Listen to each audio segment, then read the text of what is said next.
ನಿನಗಾಗಿ ಸೀರಿಯಲ್ ಸೆಟ್ಟಿ ಬಂದ ತಕ್ಷಣ ಫುಲ್ ಜೋರಾಗಿ ಎಲ್ಲರ ಜೊತೆ ಮಾತಾಡ್ಕೊಂಡಿರ್ತೀಯಂತೆ ನೀನು. ಹಾ, ಏನೇನ್ ತರಲೆ ಮಾಡ್ತೀಯ ನೀನು? ಅಂದರೆ ಇದು ಸ್ಕೂಲ್ ಶೂಟಲ್ಲೇ ಪ್ರೋಗ್ರಾಮು. ಹಾ. ಸ್ಕೂಲ್ ಶೂಟ್ ಇತ್ತಲ್ಲ, ಅವಾಗ ಇವಳು ದಿಯಾ ಕೃಷ್ಣ ಅಂತ ಕರೀತಾಳಲ್ಲ, ಅವಳನ್ನ ಕುಳ್ಳಿ ಅಂತ ಕರೆದ್ಬಿಟ್ಟಿದ್ದೆ. ಅದು ಚಾನಲ್ಲು ಕೇಳಿಸ್ಕೊಂಡ್ಬಿಟ್ಟೆ, ದೊಡ್ಡ ಕಂಪ್ಲೇಂಟ್ ಆಗಿತ್ತಾ? ಕಂಪ್ಲೇಂಟ್ಸು ಆಗುತ್ತೆ ನನ್ನ ಬಗ್ಗೆ. ಆಗತ್ತಾ? ಏನ್ ಕಂಪ್ಲೇಂಟ್ಸ್ ಆಗುತ್ತೆ? ನಿನ್ ಮೇಲೆ ಏನ್ ಮಾಡ್ತಾರೆ ಕಂಪ್ಲೇಂಟ್ ಮಾಡಿ? ಅದ್ರ ಕಂಪ್ಲೇಂಟ್ಸ್ ಆಗುತ್ತೆ ಶೂಟಲ್ಲಿ. ಆಗತ್ತಾ? ಆಮೇಲೆ ನಂದು ದುಷ್ಯಂತು ಸೇರಿ ನಾವು ಆಟ ಆಡ್ತಾ ಅದೇ ಮೂಡು, ಅದಕ್ಕೆ ಅವ್ರ ಜೊತೆ ಸೇರ್ಕೊಂಡ್ಬಿಟ್ನ ಆಟ ಆಡ್ನ.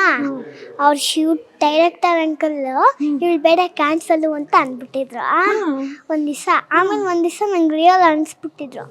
ನಾನು ಏನಂದೆ ಅಂದ್ರೆ ಅವ್ರ ಅಪ್ಪ ಅಮ್ಮ ಪ್ಲೀಸ್ ಈ ಸೀರಿಯಲ್ ನಾವು ಬಿಡಲ್ಲ ಅಂತ ಅಂದ್ಯ.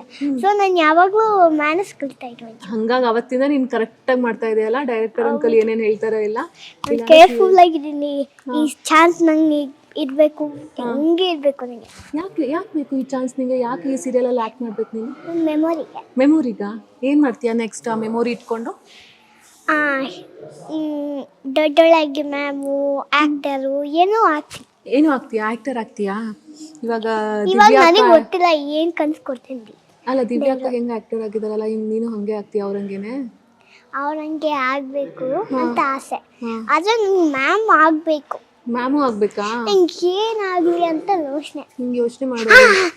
ಕ್ರಾಫ್ಟರ್ ಆಗ್ಬೇಕಾ? ಇದೆಲ್ಲ ಬಿಟ್ಬಿಡ್ತೀಯ ನೀನ್ ಹಂಗಾದ್ರೆ? ಇದನ್ನು ಒಂಚೂರು ಆಕ್ಟ್ ಮಾಡ್ತೀನಿ, ಮ್ಯಾಮ್ ಆಗ್ತೀನಿ, ಮತ್ತೆ ಕ್ರಾಫ್ಟರ್ ಆಗ್ತೀನಿ. ಮ್ಯಾಮ್ ಆಗ್ತೀಯಾ, ಕ್ರಾಫ್ಟರ್ ಆಗ್ತೀಯಾ, ಡಾಕ್ಟರ್ ಆಗ್ತೀಯಾ, ಇಂಜಿನಿಯರಿಂಗ್ ಆಗ್ತೀಯಾ? ಅವ್ಯಾವೂ ಇಲ್ಲ, ಬರೀ ಮೂರೇ. ಇದೇ ರೀತಿಯಾದಂತಹ ಇಂಟ್ರೆಸ್ಟಿಂಗ್ ವಿಡಿಯೋಸ್ಗಳಿಗಾಗಿ ವಿಶ್ವವಾಣಿ ಟಿವಿ ಸ್ಪೆಷಲ್ ಯೂಟ್ಯೂಬ್ ಚಾನೆಲ್ನ ಸಬ್ಸ್ಕ್ರೈಬ್ ಮಾಡಿ. ಈ ವಿಡಿಯೋ ಇಷ್ಟವಾಯಿತು ಅಂದರೆ ಒಂದು ಲೈಕ್ ಮಾಡಿ, ಹಾಗೆ ಕಮೆಂಟ್ ಮಾಡಿ.